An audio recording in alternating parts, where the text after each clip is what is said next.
Step 1. Assemble the front strut assembly. Place the mount stopper. Mount the compressed spring in position. Adjust and fit the spring in the spring seat. Fix the strut spring seat. Mount the upper spring seat over the spring. Grease the bearings.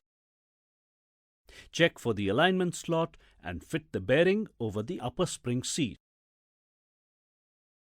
Place the strut bearing seat. Place the strut mount seat. Place the strut mount. Place the upper mount with its cap.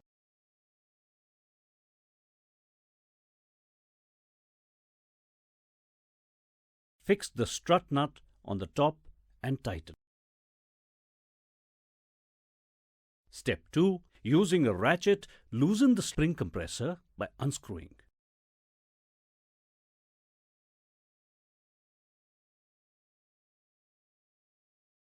Step 3.